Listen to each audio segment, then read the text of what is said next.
یا رسول اللہ مدد کے نعرے نہ لگایا کرو۔ یہ نعرہ اللہ کو بہت بہت اللہ کی غیرت اس سے جوش میں آتی ہے کہ میں جب بنانے والا تو میرے ساتھ رسول کو شریک کیوں کر رہے ہو؟ رسول کو بھی تو میں نے پیدا کیا، رسول کو نبوت کے منصب پہ میں نے بنایا۔ بسم اللہ الرحمن الرحیم۔ دیوبندی مولوی مفتی مسعود احمد، اس کا کلپ ایک دوست نے مجھے سینڈ کیا اور کہا کہ اس کے بارے میں کچھ بتائیے۔ مولوی موصوف کی گفتگو آپ نے سماعت کی، جو کہہ رہا تھا کہ یا رسول اللہ مدد کہنے سے اللہ کو غیرت آتی ہے، اور اس کا مقصود یہ تھا کہ تم شرک کرتے ہو اور اس شرک سے باز آ جاؤ، بڑی وہ تبلیغ کر رہا تھا۔ اصل میں یہ ہے کہ ان مولویوں کا، یعنی جو دیوبندی نجدی لوگ ہیں، ان کا ایک وتیرہ ہے کہ یہ لوگوں کو غلط بتاتے ہیں، اصل مفہوم کی طرف آتے ہی نہیں ہے، اصل بات کی طرف آتے ہی نہیں ہے، اور اس کا مقصد اور بتاتے ہیں۔ مثال کے طور پر اب یہ کہہ رہا تھا یا رسول اللہ مدد، یا رسول اللہ، یہ کہنا شرک ہے۔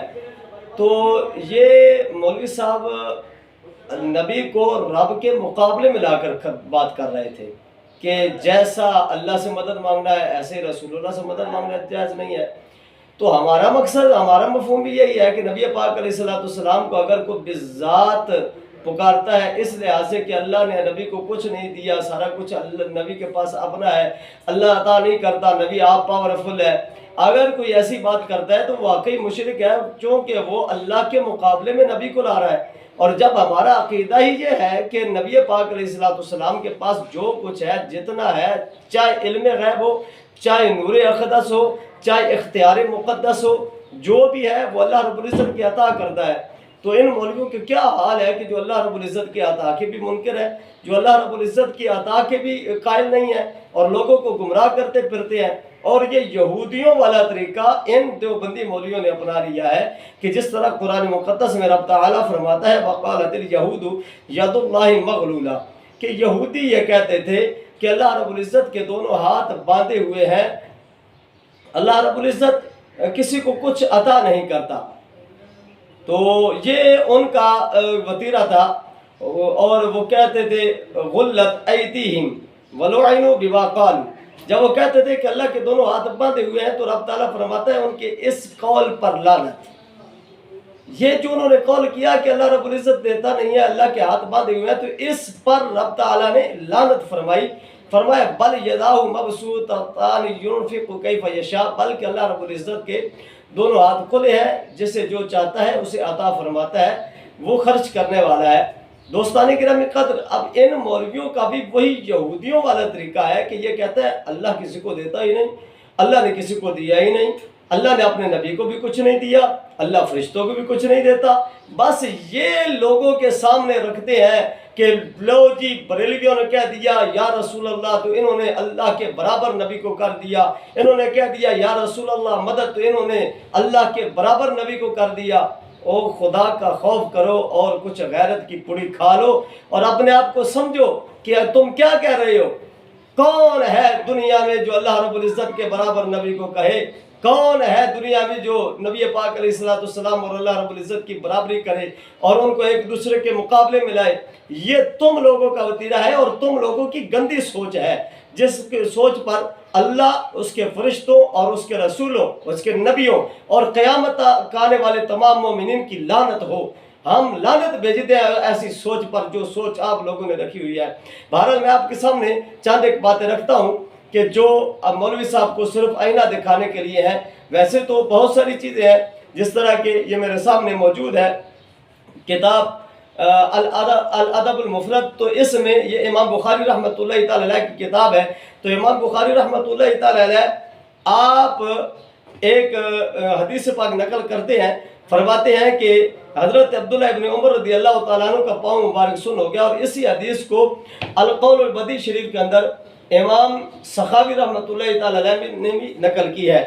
تو جب حضرت عبداللہ ابن عمر رضی اللہ تعالیٰ عنہ کا پاؤں مبارک سن ہو گیا تو اس وقت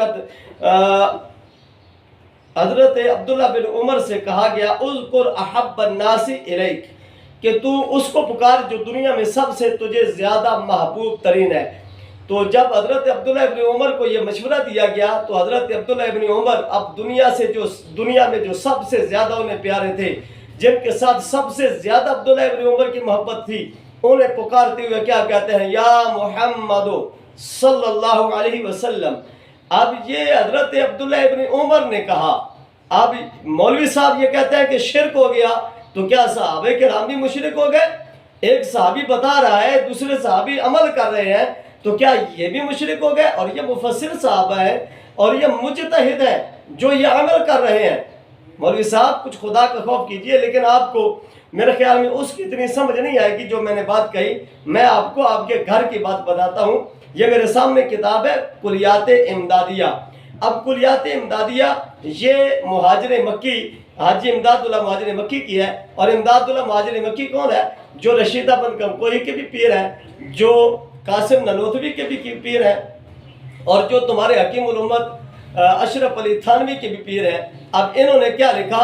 کہتے ہیں حضرت صلی اللہ علیہ وسلم کی صورت مثالیہ کا تصور کر کے درود شریف پڑھے، اور دائنی طرف یا احمد اور بائیں طرف یا محمد اور یا رسول اللہ 1000 بار پڑھے، انشاءاللہ بیداری یا خواب میں زیارت ہوگی۔ اب یہ حضور کی زیارت کا طریقہ بتا رہے ہیں، یا محمد یا رسول اللہ یا احمد۔ تم کہتے ہو شرک ہو گیا۔ اپنے ابے کی بات کو تم مانو، ان کی کتابیں تو پڑھ لیا کرو، اپنے بزرگوں کو پڑھیے، اسی مقام پر نہیں بلکہ دوسرے مقام پر۔ یہی حاجی امداد اللہ مہاجر مکی لکھتے ہیں صفحہ نمبر 61 پر، یہ کہتے ہیں کہ نبی پاک علیہ السلام کی زیارت کا طریقہ کیا ہے۔ یہ ایک لمبی انہوں نے باس کی، کہا کہ حضور علیہ السلام کے سبز پگڑی اور منور چہرے کے ساتھ حضور کا تصور کرے، الصلاۃ والسلام علیکہ یا رسول اللہ کی دانیں، اور الصلاۃ والسلام علیکہ یا نبی اللہ کی بائیں، اور الصلاۃ والسلام علیکہ یا حبیب اللہ کی ضرب دل پر لگائے، اور متواتر جس قدر ہو سکے درود شریف پڑھے۔ اس کے بعد تا قدر میں جس قدر ہو اللہم صلی علی محمد کما امرتنا، یہ درود مقدس پڑھے، اور پھر دانی کروٹ سے سوئے، الصلاۃ والسلام علیکہ یا رسول اللہ پڑھ کر دانی ہتھیلی پر دم کر لے اور سر کے نیچے رکھ دے۔ یہ عمل شب جمعہ یا دوشنبہ کی رات کو کرے، اگر چند بار کرے گا انشاءاللہ حضور کی زیارت کا مقصد حاصل ہوگا۔ مولوی صاحب سوچئے، تھوڑا سا غور کیجئے، بلکہ تھوڑی سی غیرت بھی کیجئے۔ تم شرک کہہ رہے ہو، یہ حضور کی زیارت کا طریقہ بتا رہے ہیں۔ مجھے پتا ہے آپ یہ بھی کہیں گے یہ جی مہاجر مکی رحمت اللہ علیہ ہے، یہ تو مدینے میں چلے گئے تھے، وہیں پر رہے، تو مدینہ کے لوگوں کو یہ بتا رہے تھے اور مدینہ کے لوگوں کو یہ سمجھا رہے تھے۔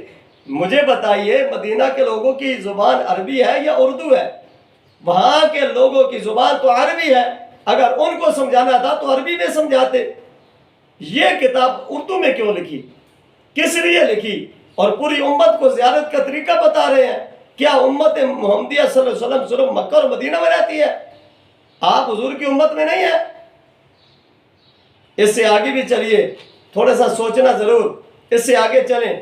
مہاجر مکی رحمت اللہ علیہ آپ کیا کہتے ہیں کہ یہاں یہ صفحہ نمبر 84 پر لکھتے ہیں کہ یہاں سے یہ معلوم ہوا کہ حکم و وظیفہ یا شیخ عبد القادر شیء للہ کا یا لیکن اگر شیخ کو متصرف حقیقی سمجھے تو مخبر الی شرک ہے۔ ہاں اگر وسیلہ یا ذریعہ جانے یا ان الفاظ کو بابرکت سمجھ کر خالی حسین ہو کر پڑھے کچھ حرج نہیں، یہ تحقیق ہے۔ تو کہتے ہیں کہ اگر کسی بندے نے یا شیخ عبد القادر شیء للہ کہا تو اس نے متصرف حقیقی نہیں سمجھا، تو یہ مخبر الی شرک نہیں ہے۔ اور اگر وسیلہ ذریعہ اور برکت کے لیے سمجھا خالی حسین ہو کر تو اس میں حرج ہی نہیں ہے۔ یا شیخ عبد القادر جیلانی شیء للہ، آپ کے بڑے کہہ رہے ہیں کہ یہ بھی پڑھنا جائز ہے، یہ بھی کہنا جائز ہے، آپ یا رسول اللہ پر جھگڑے کر رہے ہیں۔ اچھے امتی ہیں اپنے نبی کے۔